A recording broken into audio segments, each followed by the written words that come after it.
Hello my little gorgeous people, welcome to another day on my channel, and today's video is kind of a bit spookier than what I normally film. So I call my friend Augusto my YouTube manager because he did my my header for my channel, and he's going to start editing my videos. He is not the one who did my outro music, which you saw in hopefully my last few videos, because he's supposed to be editing those and everything, so hopefully he added the outro music. He's the one who's helping me get video ideas, what to film. He's kind of making me a schedule on how to film, that way I can actually have videos up every Saturday like I say I'm going to, and just cool things like that. So we're going to be reading, as crazy as it sounds, I know, don't judge me just yet. I have my phone ready. He has sent me creepy, crazy Ouija stories. People who use Ouija boards, people who experiment, whatever you want to really call it. I have, let's see, 1, 2, 3, 4 stories. I'm not sure. I'm gonna start with the first one that was sent to me. If you're uncomfortable with this, just click off. I'm not gonna get mad. I won't get offended, I promise. But if you're into this, I haven't read any of these yet, so I don't know how creepy these are gonna get. I haven't read them. He's read them, and he was just like, oh my god, you need to read this. And I was like, no, I'm gonna wait until I film it. So that's exactly what I did. I waited, and let's get started. My neighbor from a while back invited me into his garage, where a lot of us neighbors would hang out, and he busted out his handmade Ouija board made of cardboard, marker, and a single glass lens. Upon doing this, nothing happened. A few days later, stuff would move in my room, and when I would leave and come back, my soda was on the desk on the side and spilled on the floor 5 to 6 feet away. Then one night, oh my god, this is so weird. Then one night I came home from school and I was taking a nap and somebody punched my ankle. Okay. Eventually I told my mom and dad, but are not skeptics, and they laughed it off. Oh, okay. And they laughed it off until I went to my aunt and uncle who we were living with who are also Catholic, called my grandma in Mexico right away, and a few days later in the mail I got holy water and 4 little straw crosses in a box from their priest. She handed it to me and I put it on my desk and left my room for a few minutes and came back, and for no reason I opened the box and I found only 3. I never found the 4th one to this day.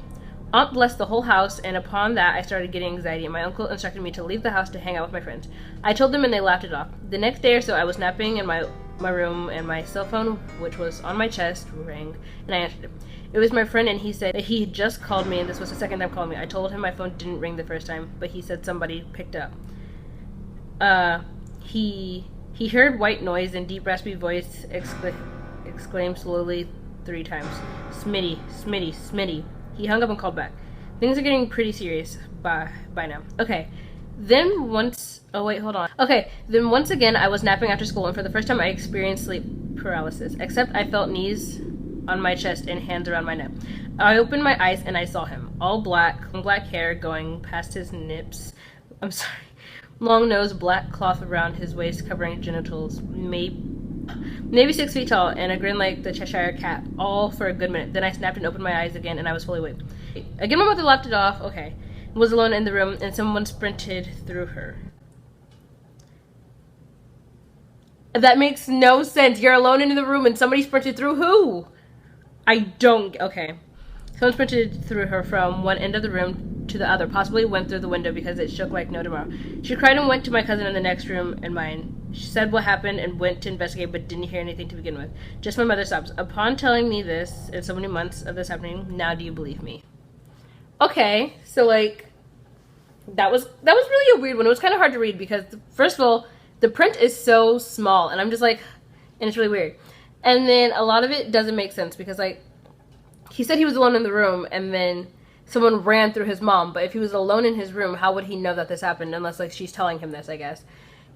It's just really weird. Certain things were really confusing to read, and I had to reread them again. And I hate reading, on camera because I sometimes want to stop reading so I can read everything again in my head, and then I realize that I'm filming this, so like it'll be weird if I just take random pauses.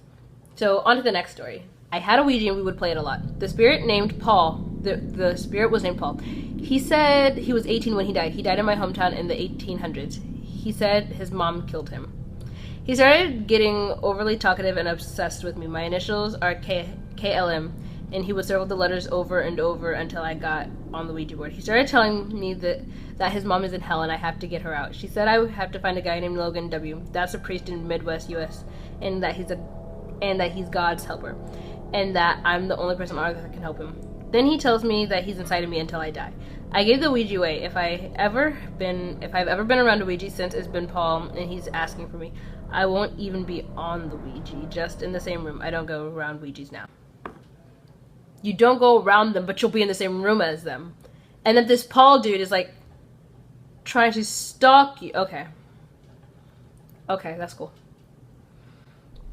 I've shared before, but I will again. My stepdad is the kind of man that doesn't lie. Ever. Which is why I believe his story about the Ouija board experience he had when he was younger.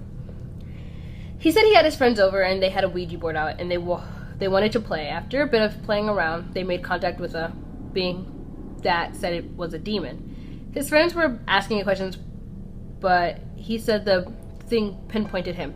It told my stepdad it would visit him again later after midnight. Thoroughly freaked, they put the board away. My stepdad fell asleep and was dead serious. He woke up right after 12 by him. Now the demon... How's he not even spelled demon right? Okay. Demon had told him its name, but my stepdad refused to tell me. He was genuinely afraid. Anyway, he said the thing woke up and it was sitting at the end of his bed grinning. He said it was a small and evil as something looking, just grinning at him. The thing told him his first child would die and it left. That's screwed over, man. Don't do that. My stepdad said afterwards that he tried to get rid of the board. He first threw it away in the trash, but it didn't work. He said a few days later, a little boy that he'd never seen in the neighborhood showed up to his door with the board. He handed it to my stepdad and said, "This is yours," and left. So now super freaked, my stepdad tried to burn it, but it wouldn't catch fire. The fire kept dying no matter what he did. So then he dug a very deep hole, put the board in it, placed the Bible on the top, and buried it. He's not seen the board since. As far as the demon predicted, it came true. His first wife miscarried at 3 months. I wholeheartedly believe my stepdad's story, and it's why I never got a board and messed with one. Something they are very banned in my parents' home. Okay, well, I'm glad they're banned in your parents' home. If you're going to tell really interesting stories, a good way to make people believe them is to use proper grammar and spelling at all times, because it seems like okay. Really creepy. That's sad that his wife miscarried, at 3 months.